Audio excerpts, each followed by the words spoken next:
Evening all, welcome to Sports Unplugged. I'm your host, Chris Brack, and I'm joined by my usual partners in crime, Luke and Kev. How are we doing, gents?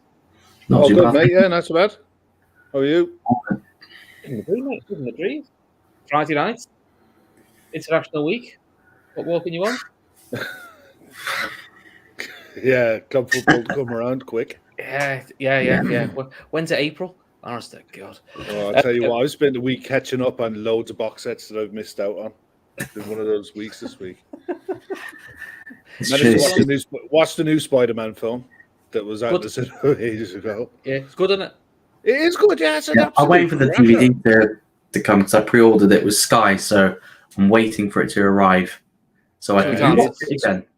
So we can't tell you. Have you seen it though? So we can talk about it. Oh yeah, I saw it in the cinema. That's all right. I literally said to my missus, we need to go and see it ASAP before I see spoilers everywhere. So we got to see it quick. Yeah. Avo's got his weekend sorted out. Let's get Avo's weekend up. Come on. Yeah. I've got my sports sorted out for the weekend. I got 5 ants and a spider and a jam jar. I'm gonna watch and see what happens. Riveting times at the Avo household. Absolutely. Go outside and have a pint, Avo. Come on, mate. Do you know what? I'll tell you what, for all of the fact that there's no club football this weekend, there is bucket loads on. If you're into other sports, there is shed loads on this weekend. Mm-hmm. You got a deciding test match in the West Indies, and that's looking like 2 bang average sides having a really good game. Oh yeah, it's the equivalent of the Man United Tottenham game. Oh no, it's worse. It's worse, way worse. I think West Indies are leading by 20. I think. Yeah, I mean the thing is, England were 91 for 8. I think at one stage yesterday. Yeah. They got it up to 203 or something. Yeah, 10 and 11 got 40. Sorry, 10 and number 11. 10, 11 number, Leach. yeah, 41 and 49. They were your top goal. They were top scorers. Yeah. It says it all, that, doesn't it? But that's the sad state of affairs with red ball cricket, with England and the West Indies, because the other side of it is tomorrow you've got the IPL starting, and I mean maybe the gloss has gone off the IPL a little bit. I'd rather talk about that than what Laura Duffy suggested. No, we're going to be talking about F1 definitely. Well, I'm going to be talking about the F1. You guys can just sit there and look pretty. Yeah, I'll get me a pillow. I can't even do that, to be honest. Yeah, Let's go sleep. I mean, the thing. Do you remember the buzz when the IPL first started and these huge contracts started getting handed out? Yeah, money just flying about. It was mental, and even was it last season, Chris, that the Man United owners were looking to buy an IPL franchise? They will, but it requires you to actually spend money, not take another bank loan out. So I think that kind of scuppered it a little bit. Oh yeah, speaking of people taking bank loans out, do you know that Saudi group that was interested in Chelsea?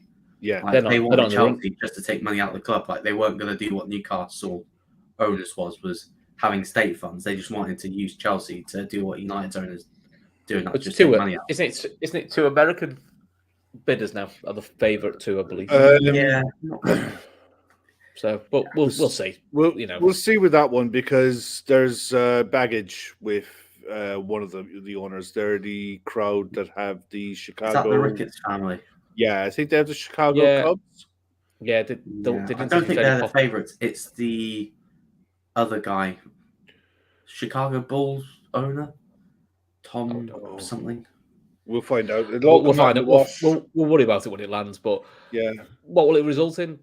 Chelsea will still have lots of money. Chelsea will still buy players. They may just not buy players at the rate they were buying them before. But no. I think people's hope of Chelsea's demise. I think that was a bit wishful thinking. I would say they'll be thereabouts. They always are. Well, Diogo João Teixeira da Silva, love the name. Lads, are you cheering for more or Sadio on the second leg in Senegal? But tonight's game finished 1-0. It was an own goal for 1-0 to Egypt.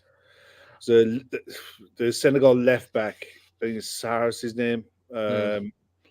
Scored an own goal. Tight game. By the looks of I only seen the stats. I didn't see the game. It was all Senegal from what I saw. It was Senegal bossed the game. Egypt sat tight and tried to counter, but they're 2 really evenly matched sides, aren't they? You know, it's going to be a shame that one of them is going to miss out. Yeah, you know? I mean, I'm a bit like I don't really mind which one wins, to be honest, truthfully, because as long as they both come back injury free. Yeah, there is a little part of me thinking, because Sadio's got the AFCON, which is Senegal's first ever AFCON, which is a big thing. I do wonder if missing out on the AFCON for Egypt is in Mo's head more than we think. So maybe getting them to another World Cup might put a spring in Mo's step. It'll be disappointing for Manny, but Manny can look at, I basically scored the winning goal to win Senegal their first ever AFCON, which is, you know, and plus, like that's a big thing. Literally next summer. It is, yeah, next summer. So, but you'd still fancy Senegal because it's at home, and I would probably say the two Senegal are a better team. Oh yeah, Egypt play the way they play, which is sit deep, soak up pressure, and then look for a bit. Give it to Salah and hope. Look for a break or look for a bit of quality from Salah. You know, I mean, what else can they do? What else can they do? A lot of their players still play in Africa. You know? The other AFCON games are down to, it's basically 4 straight playoff games for 5 places. You got Cameroon against Algeria, Ghana, Nigeria, DR Congo versus Morocco, and Mali against Tunisia. Now, of those, 4 of them are going out, 4 going through, making up 5 representations from Africa for the Qatar World Cup. I mean, look, you know, may as well start with last night's game. Wales beat. I watched that game at work. Yeah, I had it on, and you're in Wales, so yes, I do live in Wales. What was the atmosphere like? You know, building up to the game, because people say, you know, who gives a shit about international football? Is the bug catching on in Wales? I think after a dismal Six Nations. It has caught on in Wales. I know when I was working before the game, like loads of fans were buzzing coming into the game. And I think I was out yesterday as well, and loads of fans were about as well. So I think they have caught the fever. I think it's ever since the Euros in 2016. Like I've noticed, people in Wales care a lot more about it. I know that Wales came to play friendly at Wrexham a couple of years ago. Yeah. So I think it is catching on more. I'm watching the Wales game. Like, they have got a really good young crop of players with the experience of Gareth Bale, Aaron Ramsey, and Joe Allen. I think Wayne Hennessy played as well, Ben Davis as well. Those are like the experienced players. And then you're looking at the other players, Nico Williams, Harry Wilson, Dan James, Brennan Johnson's on the bench as well. So there's lots of talent. And then it's like Bale just rolling back the years because Wales is the most important thing to him. His first free kick goal. It's his first free kick goal in 6 years, apparently. Good time to get it, to be fair. Wales got better free kick accuracy than Cristiano Ronaldo. But to be fair, yeah. Wales at the moment, from the outside looking in, feels to me a bit like probably what England was like Euro 96, World Cup 98, where people kind of enjoyed it and fell in love with it without all the nonsense you get now. Look, I openly admit, I watch England in tournaments. If they do well, it's quite nice, but it doesn't ruin my day if England get beat. It just doesn't. It hasn't done for a long time. And I think it's just a lot of the nonsense around with England. And we all know, we don't need to go into it, all the off-the-field nonsense and the favouritism. What they do. I think I did a video for Let's Talk Sport, and we were talking about England, and I was like, yeah, don't get too excited. We've got a team and we've got a captain who's a loser in game. Kane's the thing is, the bottler that he is. England at times for me has still got the mentality of put your best players in, you win the game. You're going, it's not how that works. That tactic never works. You actually have to pick your best team, and then once you picked your best team, some of your very high qualifiers are your bench options. That's kind of how it works, you know. Yeah. But England don't want to do that because it's the press, and the press don't help. I think with Wales, ever since the thing with Giggs, because he lost the job due to off the pitch issues, I think having Rob Page in charge has really galvanised the whole squad, and it's like they've not missed Giggs at all. No, I think it's a massive positive for them. It's how they move on, because this is going to be Bale's last tournament. Basically, if Wales don't get there, then he's pretty much done playing. Yeah, football. I mean, this is Bale's last chance to play at a World Cup, isn't it? Which fair play to him. Yeah. If he gets his chance, you can understand. But I think Wales were meant to play the winner of Ukraine Scotland, but obviously, we're saying that we don't. We're still waiting for that to be ordered. I was looking last night after the Wales game, and they put up a list of fixtures that Wales have in the summer for the Nations League. And they're not Mickey Mouse size they're playing. They're playing Poland, the Netherlands, and Belgium. It's a good test. I think good test of them. It's a reflection of where Wales are now, that they're in the top tier, the top seeds for the Nations League. Yeah. And it's good for the young players, the likes of Nico Williams, to be playing in that kind of competition. I mean, Austria last night, you look at some of the players that are in that Austria side with David Alaba, you had Arnautovic up front, but Sabitzer in midfield as well. Mm-hmm. And Hertlinger at the back. They're a very good side. They've been around the block. They've been to tournaments. And Wales, if Dan James had a brain and could finish, Wales would have won that 4 or 5. There were so many opportunities for him to just take a shot. Quick. If he had a brain, he could finish. He'd probably still be at Man United. Well, yeah, there is that. But look at the other results last night were Portugal went 3-1. Jota, lovely header. Bullet, wasn't it? Vintage. Lovely header. Nice goal. Arguably now Portugal's most consistent forward. The quicker the World Cup's over for Portugal, the better for their future. I feel like, because that'll be the end of Cristiano Ronaldo for Portugal after the World Cup, and they can finally, not rely on him, because they've got abundance. They were of still talent. relying on João. They were still relying on João Moutinho in midfield last night. Dictating the play, and he can still do a job. He's, for me, one of those players that doesn't play at an elite club, who is an elite player. Yeah, there's a few of them around Europe, the likes of Rakitic and players like that are still to this day very, very good players, but they're just not at that top, top echelons of European football anymore, but can still do a job. Yeah. But Sweden went to extra time. Yes. Was it the Czech Republic? Yeah, 1-0. Yes. 1-0 in extra time. Isak laid on I know he got an assist for the goal. He's one that's going to be scouted a lot. He's going to be the top of a lot of wish lists. I think he was linked with Arsenal in January, but he's not had a great scoring season for Sociedad, so whether or not he's going to get the big move, whether or not he'll need to stay another year. I think he'll get it. I think he'll get a move, but it's going to be a case, I think, who's going to gamble on him, because it won't be cheap, and it is a gamble. Yeah, I suppose. I mean, the link with Arsenal, the other one to keep getting linked with is Calvert-Lewin, but they're of a similar ilk. A mobile number, a mobile number 9, which is what you want. Yeah, it's just whether Calvert-Lewin, if you can keep him fit, works really well, or do you go with Isak, who's probably got a higher ceiling, but he's still very raw, and it's just whether Arsenal want to take that risk. Yeah, so it'd be interesting. Yeah, but the also, other bit.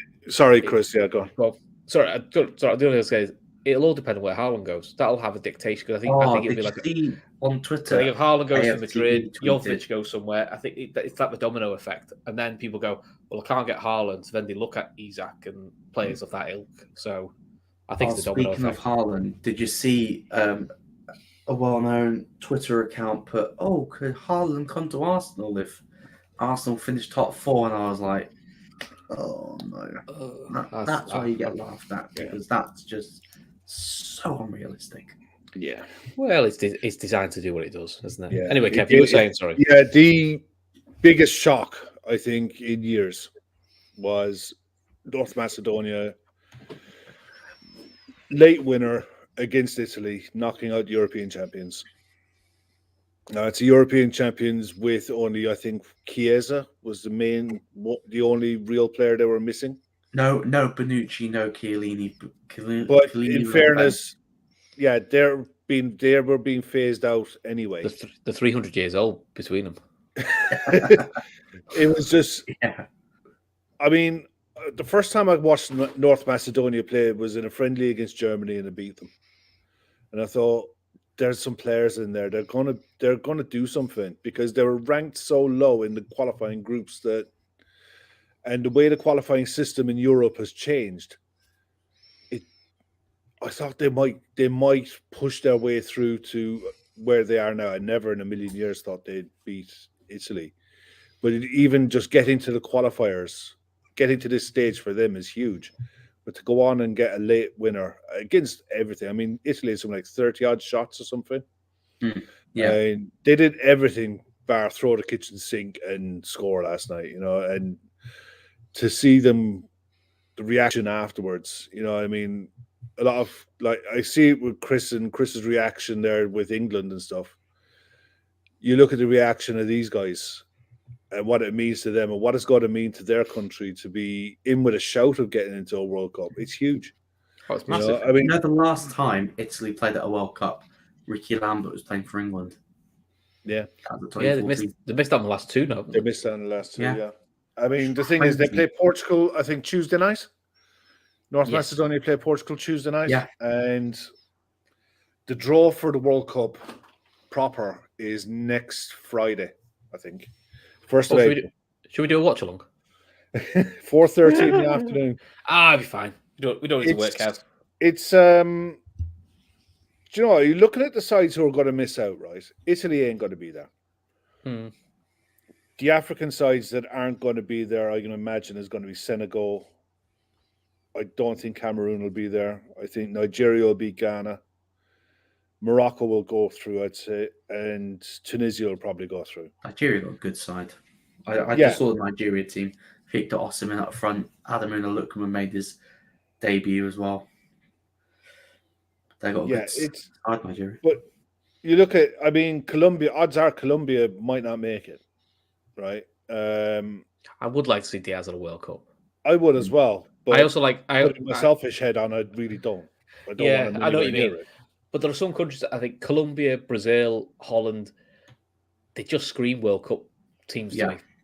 There are also teams actually I quite like to watch. I've always been obsessed with watching the Dutch in World Cups, because I think I fell in love with the Dutch. I'd love Holland to win the World Cup. That 98 Dutch side which got to the semis, I love that Dutch side. I just like the kit, everything about them. And Brazil, you can't help but like Brazil. Brazil these are the list of the countries who've qualified so far. Qatar as hosts. England, Belgium, Croatia, Denmark, France, Germany, Serbia, Spain, Switzerland, Holland, Brazil, Argentina, Iran, South Korea, Japan, Saudi Arabia, Ecuador, and Uruguay. So far now. Portugal v North Macedonia, winner will qualify. Wales versus Scotland or Ukraine, winner goes through. Poland versus Sweden, winner goes through. The African games are mentioned, and then you're looking at, it doesn't look like Costa Rica are going to make it, apparently. You'd expect the USA and Mexico will probably go through. I don't know if anyone would know what's going on with Canada, because Canada have some very good players. I think Canada are on the verge of qualifying, and then they've got Jonathan David up front. Yeah, Alphonso Davis at the back, and there's a couple of others that are playing in Europe as well that I'll have a look.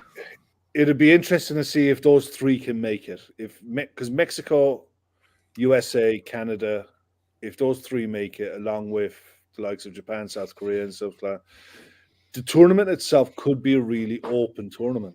There's no standout international football side at the minute, like with, when Spain were a dominant side or France were a dominant side.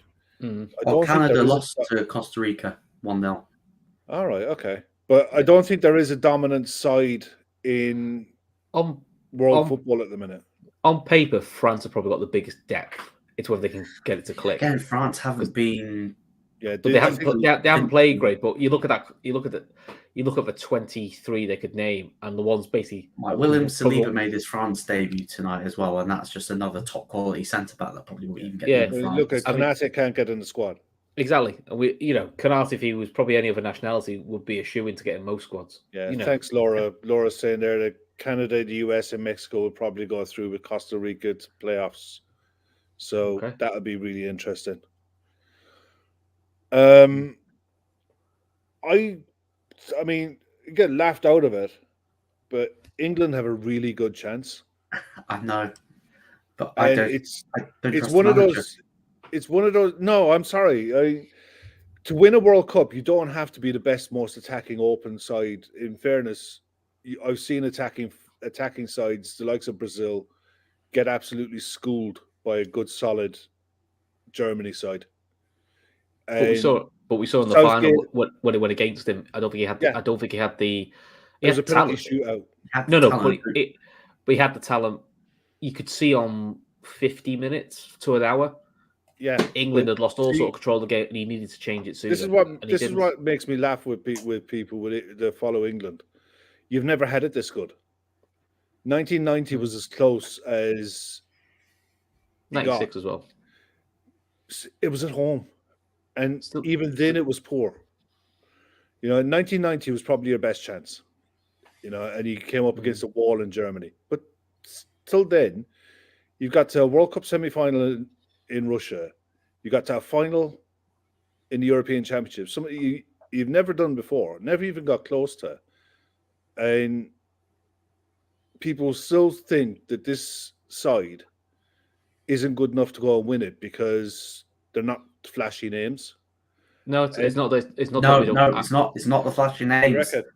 It's not the flashy names. Is my concern. It's a tactical night. Go on. What's yours, Luke? I just don't think he's got the capabilities of making the big call. Because let's say Everton go down next season, right?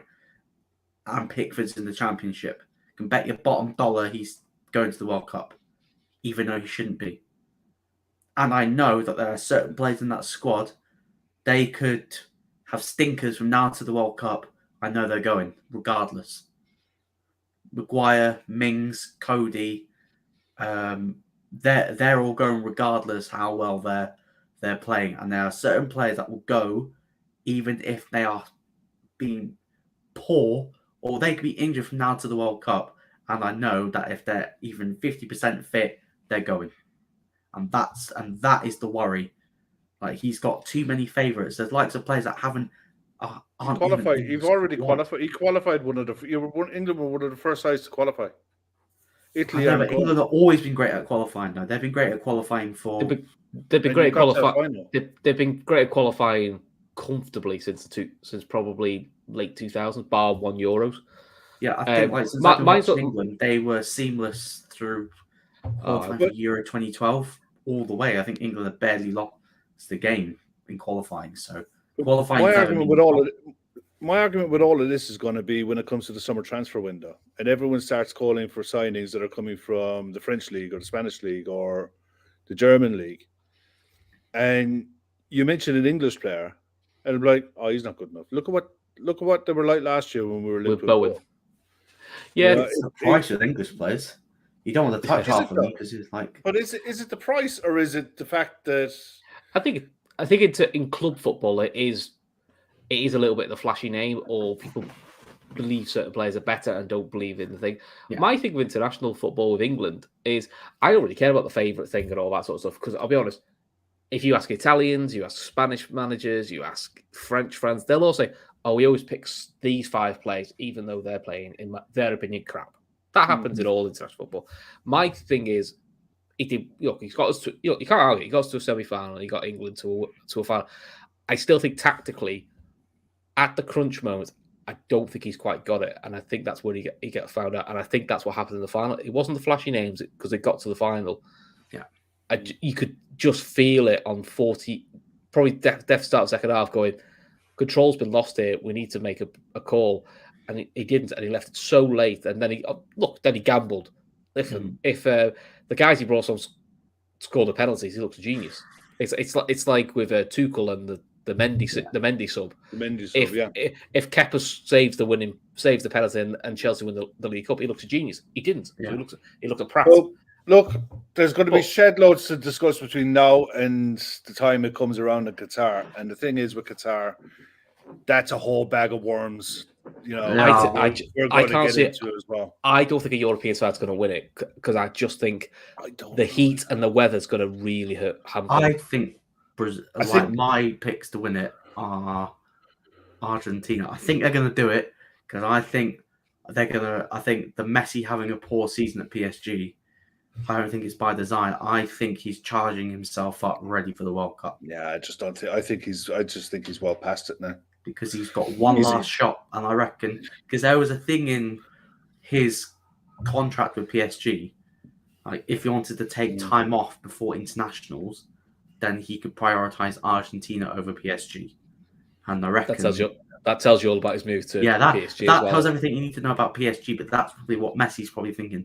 Why burn myself out in this league that we're going to win when there's the World Cup round the corner, and I've got one last shot at this World Cup. We just about won the Copper. Let's see if we can go forward again. So I think Red Stevens said only 23 likes. Boo. Get on it, chat. For every 10 likes, Luke will put another item on the pile of things behind him. We'll be like a mad game of Buckaroo. So come on. Next time the green screen will go up, so people won't. Oh no! Don't spoil our fun. Let's play Buckaroo with you. You've got a busy weekend, Chris. Where are you going tomorrow? So I'm very lucky going to the Legends game. So I'm going to watch Liverpool Legends against Barcelona Legends. And Steven Gerrard got added about 2 or 3 days ago, which is very exciting. One of my all-time favourite players in Sami Hyypiä is playing. So I'm buzzing for it. And then, Kev, I sent you the list of some big Barca players. Kaku's definitely there. Edgar Davids is playing. Belotti, who won the Champions League with them. Saviola is playing for him. Yeah. Louis Garcia is doing double duty. He's doing one half of Liverpool, one half of Barca. Which, to be fair, he's done it before. He's done it before. And I think when we played Real Madrid, Dudek and McManaman did double duty as well. Which, you know, fair enough. Yeah, but some Liverpool, that Liverpool list of Liverpool players is serious, man. Yeah, and this is Owen and Fowler aren't in the squad. And to be fair, Owen and Fowler are normally in all these legend squads. They quite like doing it. Well, yeah, I mean, he'll be injured in 5 minutes, so don't have to worry about that too much. and Aurelio's there, so we've basically got the 2 most fragile left-sided players ever. Glenn Johnson. Carra's there. Glenn Johnson. The best one for Legends football is Bjorn Cavani. Honest to God, he's an absolute fit unit. He's ridiculous. He's better now than he was when he was a player. Exactly, yeah. He looks more at home in these games. Maxi Rodriguez, we could do his song. Barros, which we could see Barros again. I mean, Barros, actually, when I looked at him, looks in good shape, to be fair. Dirk Kuyt looks like he could still play. I think he's just one of those naturally fit guys. Gerrard looks the same. I did say Fabio Aurelio, so, you know, great Fabio left foot. Aurelio as well. And then, you know, Salaf Diao, not quite as exciting. Stuart Downing, not quite as exciting, but, you know, you can't have everything. That's what I thought. And Berger and Smeeta, the 2 Czech lads. So, you know, there's a few Champions League winners in there as well. And we've also got Phil Barb, Jason McAteer as well. So, nice mix. Sander Vesterveld and the guy replacing Jerzy Dudek. So, that'd be good. It would be a good day out, wouldn't it? In fairness, and on these Legends games. It's a sellout as well. Yeah. So I look forward to it. These are great because there's good to see just, you know, these are more players of my era. You know, this is like, you know, mid 90s to early 2000s. This is kind of, you know, the footballers I grew up on. You know, I wasn't lucky enough to. I didn't really get into footy till I was about 10, 11. So I missed out on John Barnes at his peak, which is really irritating because now John Barnes is there with Aldo. They're the assistant managers, and the joint managers is King, Kenny, and Ian Rush. So, you know, I'll be honest, there's probably even more talent on the manager's bench. So you're not wrong, but it will be. I mean, with a full house as well, and the fact you're going to Gerard Carragher there, you know, it's going to be a wave of all the old favourites in that crowd. It's going to be a massive atmosphere, and you know, then you've got the women's game on Sunday. Oh yeah, so For those who haven't seen it, I did a women's show which went out on Tuesday night, wasn't it? Yeah. So it's me, Neil Atkinson, Emma Sanders, and Philippa Smallwood. Basically, Neil, Emma, and Philippa would basically try to calm me down because I'll be honest, my head's gone now with this. It's in the situation we're now with. If Liverpool beat Durham and then they beat Bristol away, they win the league. Boss. The other combinations, they need 8 points in the last 4 games. Now the pessimist in me, because I can't help it, because I haven't seen Liverpool win anything since I've been following them. If we don't beat Durham and then we lose to Bristol within 2 points of the game in hand. So it's really, really knife edge stuff now. It's proper edgy seat stuff now. So it's so we're going to Durham. So games midday kickoff. So they're opening a fan park with Standard Chartered are sponsoring at 10. And at 11 o'clock, there's a Q&A session with ex-Red Farrah Williams, who's won 2 league titles with the women, and John Barnes will be there as well. So get to meet two legends. Ask about from a the men and the commentary women. from her punditry Liverpool Inter, where she got a lot of stick for some of her comments. She did get a lot of stick, but to be fair, she wasn't the only one who got things wrong. Rio Ferdinand makes a career out of it, so you know. There's hope for her. Oh yeah. There's hope. You know, I'll give some the benefit of that once they've undone a few. Sign the contract, Ollie. Whatever numbers you want on the contract, sign it. If you're in the area on Sunday morning, and you fancy a Q&A with John Barnes and get a game in as well, £6. Where are you going? £6 entry, and if you're a fan card holder or a season ticket holder, it's free. Yeah, it's great day out. The other thing they do, and they do this quite a lot, is because it's international weekend. Every game that's played in the championship this weekend for the women's team, it's all on the FA player for free. So again, if you can't make it, you get the game. You get the game. Watch the game for free anyway. Now the other big thing for Liverpool women is Bristol are away to Sheffield United, who are a bit of a funny side. On the day could cause problems, but you know they've been very consistent. Hence by the mid-table. That is a midday kickoff on Saturday, so we will know before we play Durham what we need to do. Luke, last weekend we were chatting about UFC London and gave it the big one. First of all, what did you make of it? What did you make of the event? And what were the highlights for you? Best card of the year. I think me and Callum both said that. Best card of the year so far. Probably the best non-pay-per-view event the UFC have probably put on in a long time. Broke all records for revenue, the gates. I think they've handed out the most bonuses on the UFC card. 9 finishes, 9 bonuses, which is the most they've ever done since UFC 73 or something like that. Something ridiculous like that. Favorite fight on the card? Probably the main event because of the ramifications that brings. Tom Aspinall submits Alexander Volkov in the first round with a straight armbar, and just the way that he did it, he's the new breed of a heavyweight. He's got the power, got the speed, he's so technical with the takedowns, with the wrestling, with the jiu-jitsu. Like he's just another level of heavyweight, and for me, he is, I'd say, England's next hope of a UFC title. I know people in the comments saying, "Yeah, Molly McCann's elbow." That was the finish of the night for me. That was the finish of the night. But with the fight that had the biggest ramifications in terms of title, it was the main event because Tom Aspinall called out Tai Tuivasa, ranked number 3 in the world. Makes sense. We know Ngannou's out with knee surgery until next year, so there's going to be an interim title. Why not put it between those two? Because they are probably the two hottest heavyweights right now, and you don't know what's going on with John Jones. So, well, the heavyweight division at the minute is almost like a renaissance for the UFC, and it's any sport where you got the big guys, be it boxing, be it UFC, WWE even. When you got the big guys, you know, you have an event. You know, this weekend coming up, you've got another heavyweight headline in Ohio for Fight Yes. Night, and they've got a lot to catch up with. I don't know too much about the event, so is there anything on there that we should be watching out for?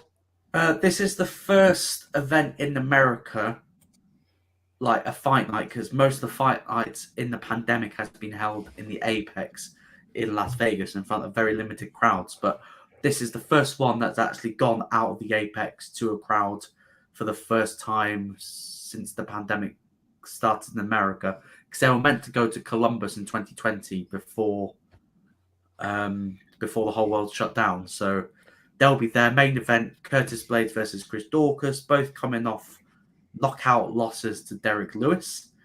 It's going to be very interesting. Classic striker versus wrestler. Blades is probably, I'd say, the best wrestler in the division. Most takedowns in UFC heavyweight history. Chris Dorcas is a striker, predominantly a striker. It's going to be a very interesting matchup. I don't know whether or not this fight's got any ramifications in the top 5 because, yeah, again, both are probably in a win away from getting a title shot. So it's probably a good stepping stone for either of them to try and look into the top 5. I think Blades is ranked number 4. Is he 4 or 5? I think he's ranked 4 or 5. Dorcas is ranked number 7. So it is big in that division as well, as the division sorts of molds itself whilst Ngannou's out injured. Yeah, Probably some of the guys in there chatting about Molly McCann's knockout. Chris, Brutal, that one. That elbow. I said it. We were in the watch along because the lads were doing a watch along on Callum's channel, and it was nice doing one though, not at 3 a.m. I've got to admit. Oh yes, that's something that kills me with the UFC. It's 3 o'clock starts. You're like, oh, this is a bit. Yeah, when I saw that knockout, I put the comment I put in the chat was like, Molly saw it. She saw what she was going to do. She knew what she was going to do. And she knew how it was going to end about 2 seconds before it happened. Yeah, and you can tell that's been a coaching thing they've worked on, which is they clearly think there's a chance for a back elbow on this girl. I mean, God, the poor girl she hit, she went rigid as soon as she hit her. Yeah, it was just folded like a card. The only one is Molly away from a title shot, or is she in that picture? She is miles away. I know. I think Ant Dicko put. I generally don't think you'll see a better women's knockout. Holly Holmes' knockout of Ronda Rousey. Yeah. Valentina Shevchenko's knockout of Jessica Ai. Those are 2 brilliant knockouts. No, she is a mile away from getting a title shot. Is that a problem for UFC? That there is I depth think so. in these divisions, but when you're down to card fillers, and that's what a lot of these fighters are saying, from 15 to 30, you need these people. Yeah. And we saw with the paycheck that Paddy Pimblett got, but that's the paycheck of someone who is in his second UFC fight. Yeah, I think trying to make a career for himself, fighting against they're pad stacking, they're stat packing fights. I mean, it doesn't matter. I mean, the truth of the matter is that Paddy Pimblett fight should have been in the undercard, and it should have been buried fairly well in there as well because of the level of opponent that Paddy was in with. Just so happens that he's a name and he's an attraction. He's already a draw. Like if you think about that event was sold out in 2 minutes, probably most of them were sold because of him. Like people did call that the people's main event. Which you've got to give him credit for. Second UFC fight, and he's almost forcing their hand to put him higher up in the card. Yeah. Maybe he's already. Like Kev said, not ability wise, opponent wise, it probably shouldn't be. But he's making himself. Yeah. He's getting himself hype around him. Which, to be honest, if the UFC they're going, well, that'll sell us tickets and that'll get more eyes on the product. Pay-per-views, let's do it then. That's the thing is, he needs. For me, he needs a step up in competition. He needs a step up. Has a great comment in there. You need to watch the training build up with Paddy's fights, some of the stuff he does to make weight. how big a problem is that? For both of you, how big is we've chatted off screen about the what Ricky Hatton used to do, and how big a problem is this for Paddy if he wants to have longevity in this sport? So would you like to go first, Chris, or would you want me to? Look, in these sorts, what you do have to cut weight, and I get that, and you've got to enjoy your life a little bit. But I think aren't the UFC starting to bring in regular weight testing now? Yes, to make see sure what your body can manage to cut sensibly. safely. So, Yeah. in theory, if they're bringing that in, that will make you change your dietary ways or curb your ways. Going, look, you can still do like post fight, do a big binge eat, because why wouldn't you? You've just won a big because fight. I think he did. But then you've got like 11,000 calorie binge eat. But then you've got to then go back to being sensible, where you know there's got to be like your fighting weight and a comfortable weight, but where the cut's not too hard. Because I assume cutting that a lot of weight in a short period of time must take something out of you physically in terms of whether it's your stamina, whether it's the power, But obviously, it can't be good for you ballooning and shrinking. If he wants to be more active, which he has suggested that he wants to be, and that he'll need to be if he wants to get in the rankings, he needs to not balloon to 200 pounds as he was before camp, because that is not healthy. It's not sustainable. I know he's cutting 50 pounds, and like with the UFC, you never know when there's an opportunity available for you to step in. To be just fair look at the last Bisping. UFC event. There was a Brazilian made weight in 5 days, was walking around at 180 pounds and cut the weight in 5 days like that. But he was already in shape.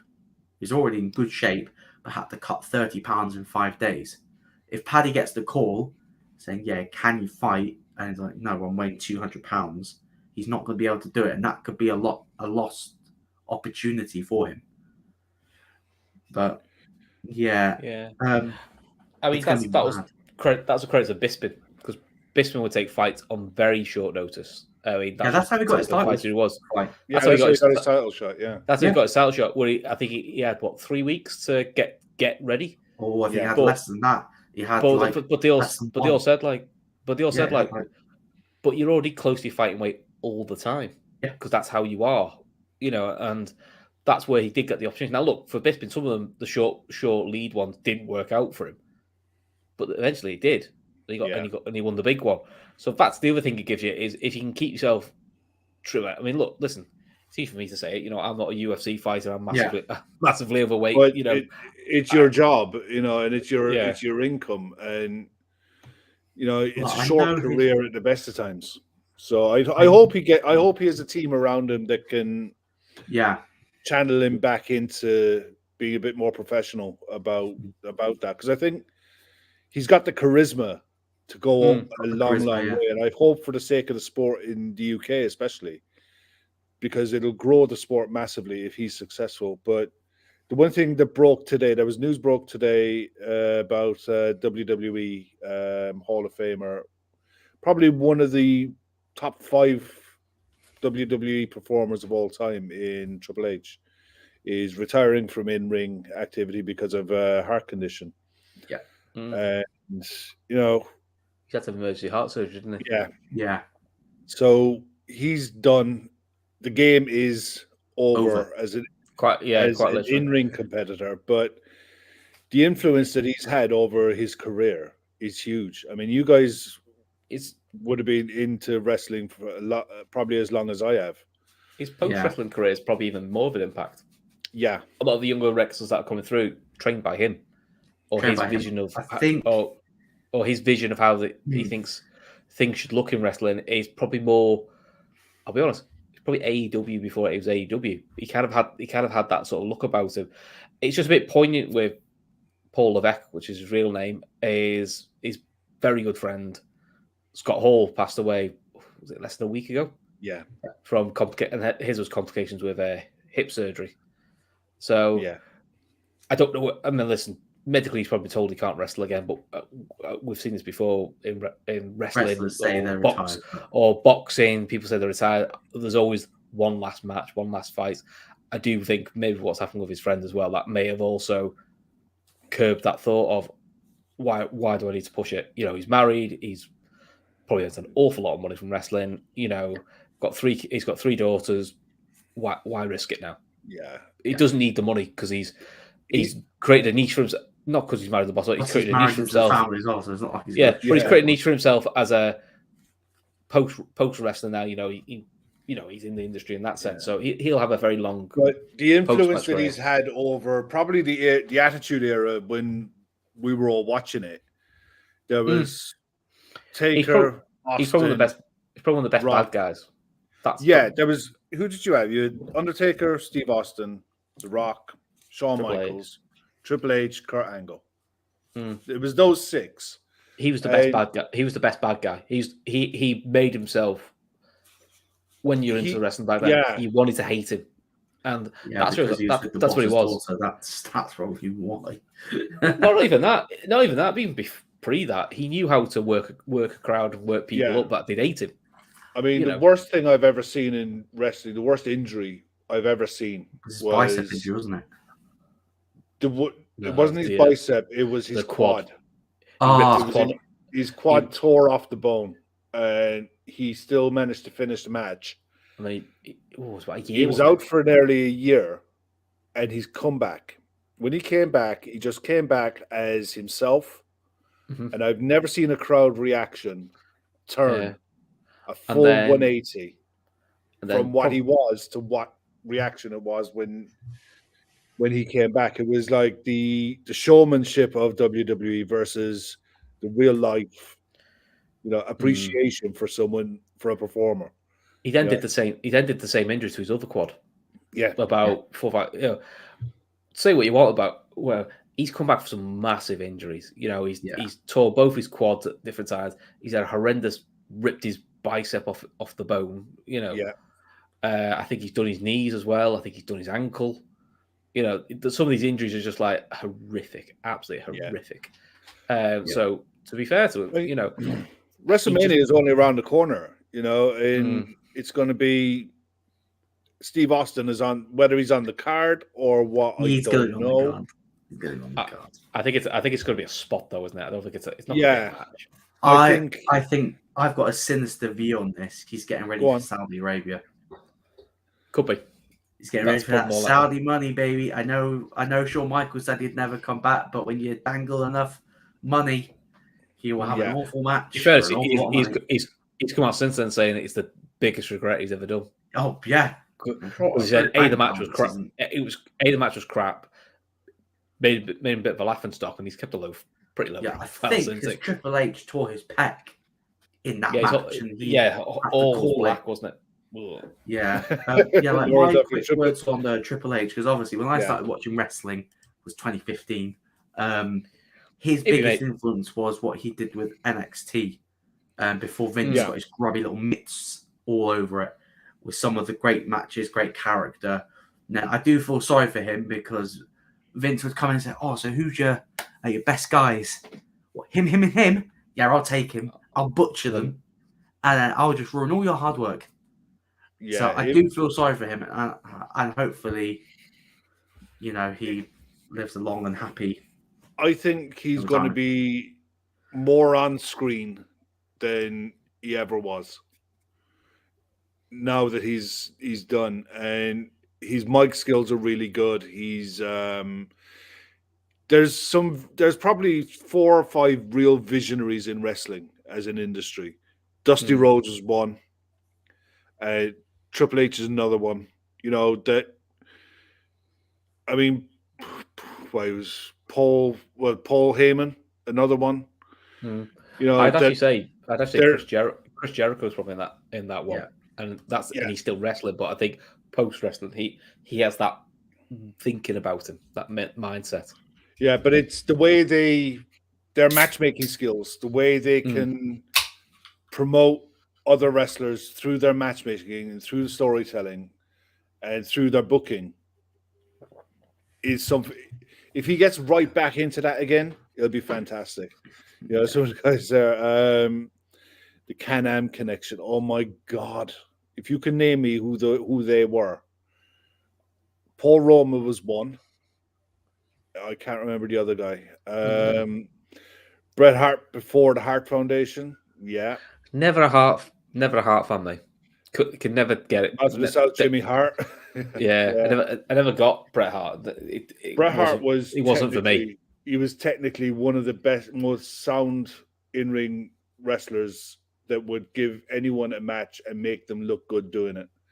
Ricky Steamboat was another one who apparently any wrestling documentary you watch, there'll be certain wrestlers that they would go out of their way to say, yeah, I loved working with him because they made it easy. The other Bret Hart was one of those. Yeah, the other one, although he's not a very popular person, is X-Pac. And the running joke used to be, if you can't have a good match with him, you're not ready. You can't have a good match at all. That's what he basically said. He was a standard, although he wasn't very popular in terms of off or on camera. He never got over. Dean Malenko was another one like that. Brilliant training. Yeah. And there was the guy from Northern Ireland, and his name is Finlay. Yeah, Dave Finlay. Yeah, he was another one. He did a lot. He did a lot of work with the women wrestlers. Yeah, that was his thing. Did you guys see the AEW monologue interview that William Regal did? Yes. What did you make of it? Because he went off scripts. He went off script. Oh yeah. He's very thankful. Yeah, so feels a bit like he's on his final run, but there's obviously something going on behind the scenes that we don't know about. Yeah.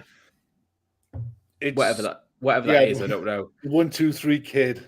Good God, that was his intro to before he became X-Pac. But that was another thing that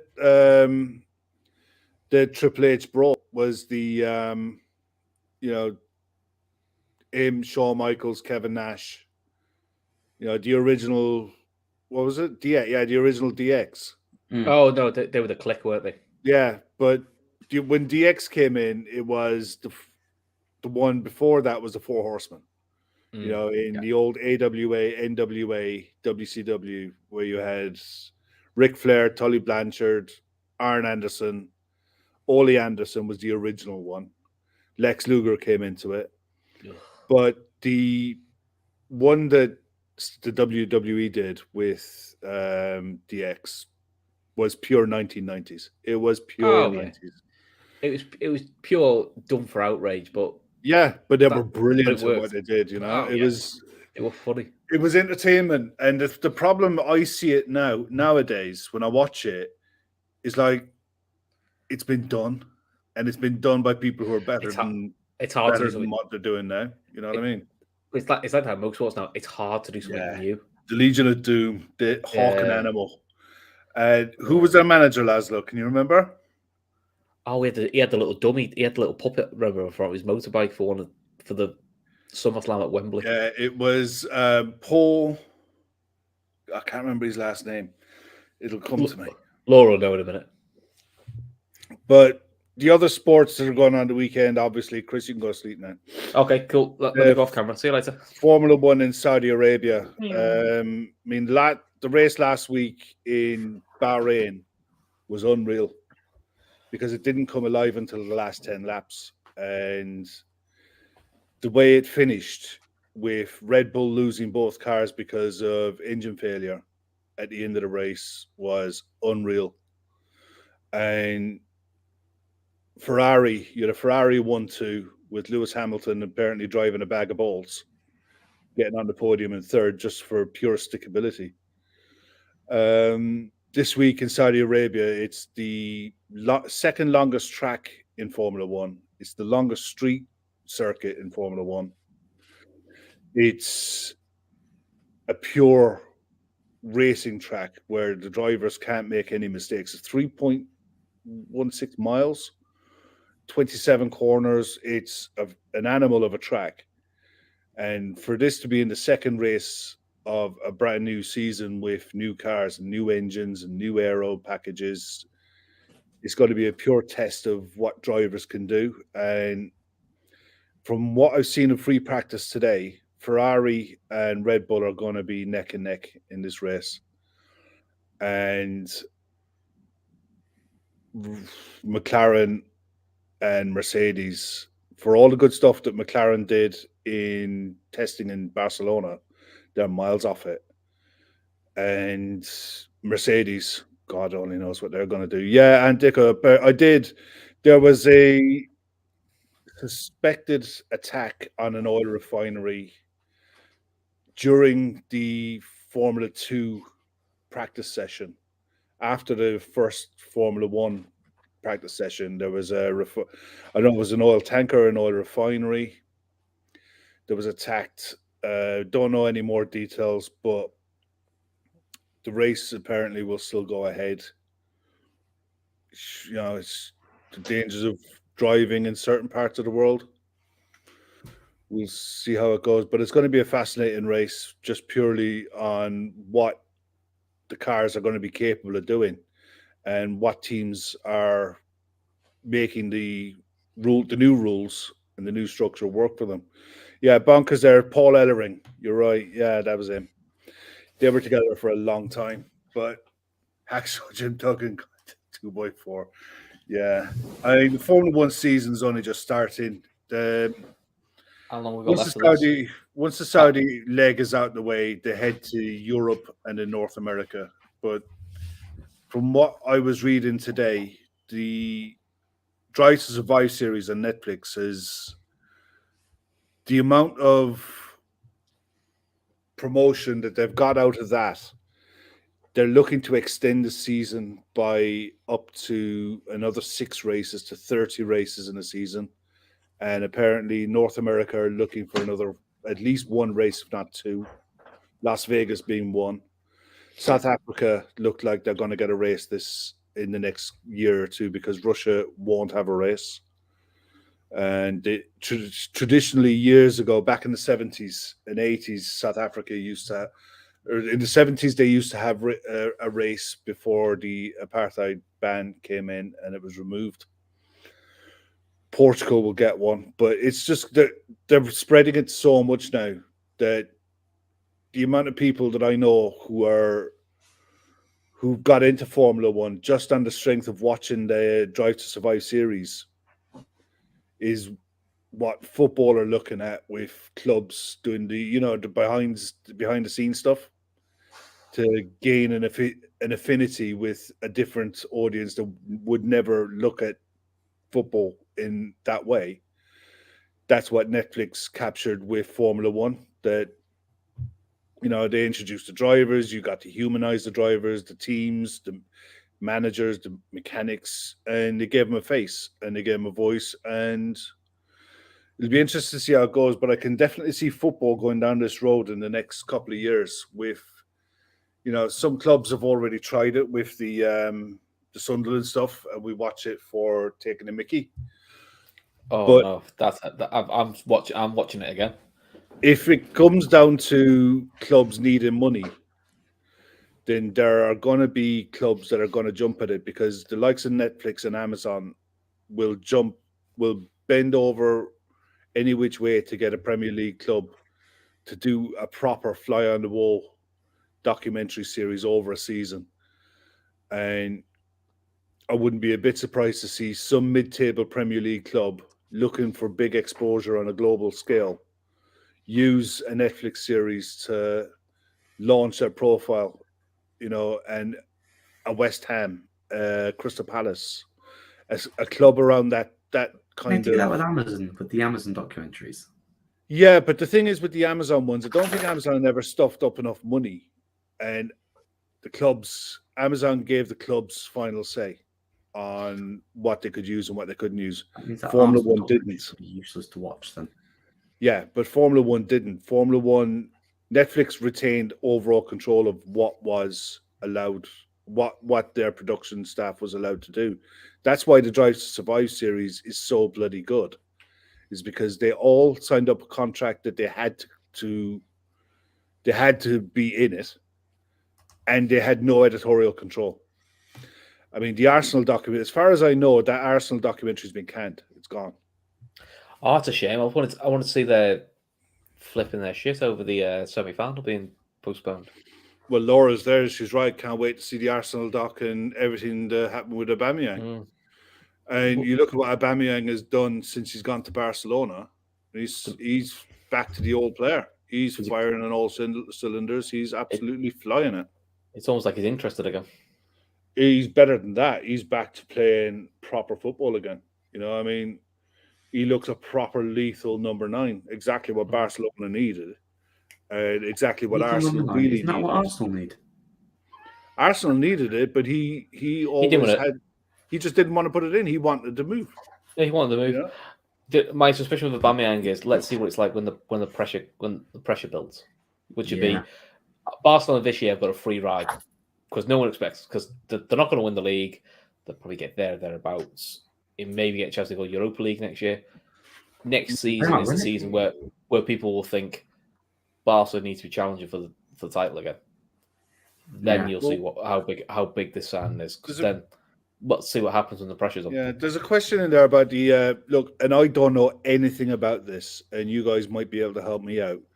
This new buy your NFT of Caroline the Dinner Lady. Don't ask me. Right. I do not know. Does anybody know anything about what this NFT stuff is? My very bit of basic reading math says, aren't there like these like digital photos you can buy, but I think you can sell them on. But I'm getting the impression it generally, if you buy one for 20 quid, you probably won't make your money back. I'll be honest, I think I'm just too old for it. I don't get it. I don't get it. I mean, part of me saying, if you want to pay 20 quid for a digital picture of Sadio Mane looking like Iron Man, go for your life. Sound. The whole selling it on thing, I don't get it. I get the impression it's a bit like cryptocurrency. I sort of think that it could be worth £8.5 million to Liverpool. Sure, I think I'm obviously not their target.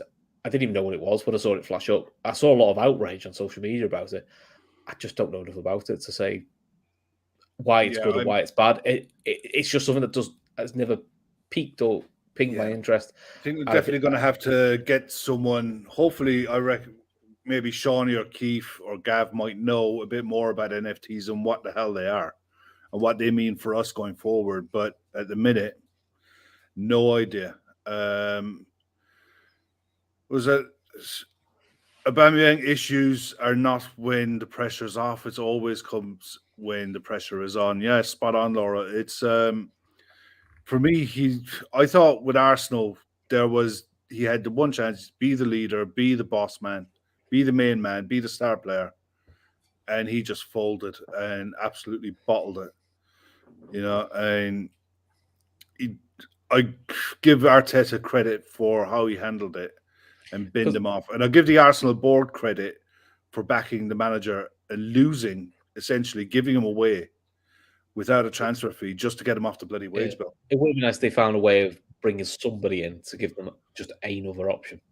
That's probably the board probably could have helped them with a little bit. But look, in fairness to Arteta, like him all over, he's made a few big decisions recently. And it's like, you know, and they're not popular ones, but they may be the right ones long term. So because of it's 50 NFC, it's 55 quid for a Panini sticker, except you don't actually get the actual sticker. That's brilliant. Mad, isn't it? It's a mad world that we're moving into. Yeah, it's definitely something that's way above my pay grade anyway, because I haven't got a Scooby when it comes to that stuff. Mine. I'm just getting too old. I don't know what that is. Well, if that's the case, mate, I'm gone. I'm shot. Yeah. Come on, Luke. That's your challenge for next week. Explain NFTs to us too. There's people that go to university for this stuff now. No chance. Yeah. So tomorrow we've got, I think, England against Switzerland. That'll be a decent game. See what, because the Swiss aren't bad. Yeah, Ireland are playing Belgium. Caoimhín Kelleher gets his start for the Republic. There'll be a couple of days for England. I'm more likely to watch the Ireland game because I want to see how Kelleher They're both kicking off at the same time. They're both on Sky. So I'm more likely to watch the Ireland game because I want to see how Kelleher does. Yeah, and the thing is, with the way the Ireland setup is now, it's a lot of young players, and they're kind of like Wales, where they're trying to settle into a new system, new way of playing, possession, keep the ball. But you're going to be up against Belgium. It'll be interesting to see how Kelleher handles it because he will be under pressure. He has to do something tomorrow night because Bazunu, just by not being there, is going to be a better keeper by his absence, if you know what I mean. You often see that with injured players, they suddenly become absolute worldies when they're not available. Yeah. You know, when are they coming back type of thing. Kelleher has 2 games now for Ireland to show that he is the best keeper that we have, and I think he is. But the proof is in the pudding. Big test against the Belgians tomorrow. Big game for Cork for in the hurling as well. The Alliance hurling semi-final. Just about to ask you about that. Kilkenny against Cork. That was the one. That was the I one. think it's on Sunday, and it might be Saturday or Sunday. It's one of the two. I can't remember. See, for me, the National League is all about the it's pre-season for the championship, for the big stuff in the summer. But the Cork against Kilkenny is the equivalent of Liverpool, Man United when it comes to hurling. They are the 2 traditional powerhouses, and the 2 of them meeting in the semi-final, it'll be an absolute belter of a game. So that'll be on as well. You've got the WGC events, the match play. You know, that's gone on overnight from the States. Like I said, there is shed loads on. We haven't even touched on the Josh Warrington and Kiko Martinez fight. That's on the zone, and it's a bloody pain in the arse that it is on the zone, because this should be a fight. If it was on terrestrial TV, it would be up there and getting the promotion that it deserves. But because it's on the zone, none of the main networks are touching it. You know, Sky won't touch it, even on radio. You know, TalkSport, BBC 5 Live, they're not even pushing it. But this is a fight that Kiko Martinez is a world champion. He's been around forever and a day. You know, he's fought everyone. And he's fought Josh Warrington before, and Warrington's beat him. But Warrington needs this fight. He needs this win to reclaim a world title. It'll be a really good fight. And if you've got the zone, you know, it's on your package. Crack on. It's going to be great.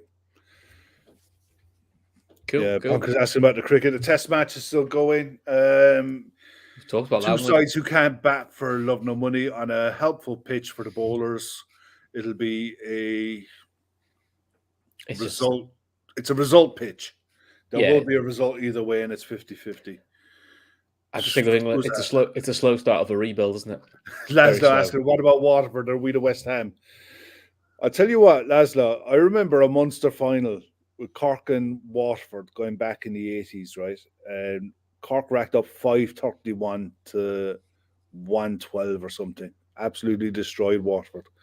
But in the last 5 years, 10 years, Waterford have really come good in hurling. And do you know what? I would say, they would be the equivalent of a West Ham, because they could beat anyone on their day. But in the grand scheme of things, they're not quite there. They're not quite in the Tipperary, Kilkenny, Galway, Limerick. You know, they're not in that bracket. They're in the next bracket down with Cork and Waterford are in the next bracket down. Who on their day can beat anyone. Like, you know, it's going to be an absolute belter. Diaz scored an absolute cracker for Colombia last night as well. It was a lovely goal, that one. Given time. He was given time to score it, but he still finished it really well. Let's hope he does that against City in at the Etihad. That'd be nice, wouldn't it? Yeah, it would. I just think that goal last night, people are making a lot more of it. What he got it onto his right foot. He was given time. It was a good finish, but in the league, I don't think you get that much time. Well, we'll wait and see. We'll see. He's at the moment. I would say at the moment, if you're looking at that City away game, I reckon 10 of the first 11 is nailed on. I think there's only one place up for grabs in my head, and I think that's who plays number 9. I think that's the only one that's up for grabs. To me, I would be amazed if Diaz doesn't start away at City. Who's that? He's on scary form. I wouldn't see why he wouldn't start him. And also, City and Liverpool play so often. Playing someone like a Diaz would be brilliant, because actually it's a bit of an unknown for City to deal with. I think it'd be good.